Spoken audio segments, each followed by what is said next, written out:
یہ جو جگہ ہے یہ آپ کو نظر آ رہی ہے، یہ مسجد قباء کے پاس ہے۔ تو یہاں پہ ایک کنواں تھا، نبی پاک صلی اللہ علیہ وسلم یہاں پہ تشریف فرما تھے، اپنی ٹانگیں کنویں کے اندر لٹکا کے بیٹھے ہوئے تھے۔ تو سیدنا صدیق اکبر رضی اللہ عنہ تشریف لے آئے، تو وہ بھی آقا علیہ الصلوۃ والسلام کے ساتھ بیٹھ گئے، اسی طرح جیسے آپ صلی اللہ علیہ وسلم بیٹھے ہوئے تھے۔ پھر حضرت عمر رضی اللہ تعالیٰ عنہ تشریف لے آئے، حضرت عمر رضی اللہ تعالیٰ عنہ بھی ساتھ میں بیٹھ گئے، تشریف فرما ہوئے، ویسے ہی ہے حیت کے اندر جیسے آپ صلی اللہ علیہ وسلم بیٹھے ہوئے تھے۔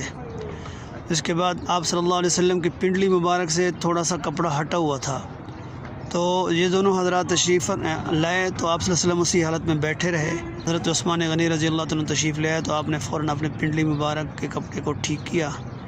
تو ٹھیک کرنے کے بعد حضرت عثمان غنی رضی اللہ عنہ بیٹھ گئے، تو کسی نے عرض کیا یا رسول اللہ صلی اللہ علیہ وسلم، حضرت ابوبکر صدیق تشریف لے آئے تو آپ ویسے بیٹھے رہے، حضرت عمر تشریف لے آئے آپ ویسے بیٹھے رہے، حضرت عثمان غنی تشریف لے آئے تو آپ نے فوراً اپنے پنڈلی مبارک کے کپڑے کو ٹھیک فرمایا۔ تو آقا علیہ الصلوۃ والسلام نے فرمایا، جی ہاں، میں عثمان وہ شخص ہے جس سے فرشتے حیا کرتے ہیں، تو میں اس کا کیوں حیا نہ کروں۔ تو اس کے بعد آقا علیہ الصلوۃ والسلام کے دور کے بعد حضرت عثمان غنی رضی اللہ عنہ کا دور آیا۔ تو حضرت عثمان غنی رضی اللہ تعالیٰ عنہ کے دور میں ایک انگوٹھی تھی میرے آقا علیہ الصلوۃ والسلام کی، اس انگوٹھی کے اوپر جو ہے نا مہر مبارک تھی رسول اللہ صلی اللہ علیہ وسلم کی لگی ہوئی تھی، تو آپ صلی اللہ علیہ وسلم مہر کے لیے اس انگوٹھی کو استعمال کرتے تھے۔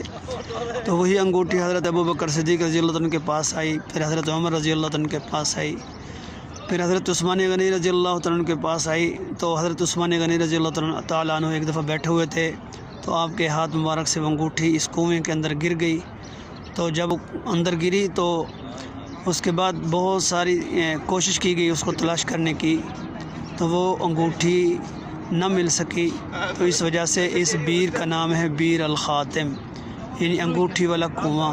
یہ وہی انگوٹھی جو آقا علیہ الصلوۃ والسلام کے انگلی میں ہوتی تھی، آپ صلی اللہ علیہ وسلم اس سے مہر لگایا کرتے تھے، تو وہ انگوٹھی اس یہ جو کنواں ہے اس کے اندر گر گئی، تو اس لیے اس کا نام بیر الخاتم رکھا گیا۔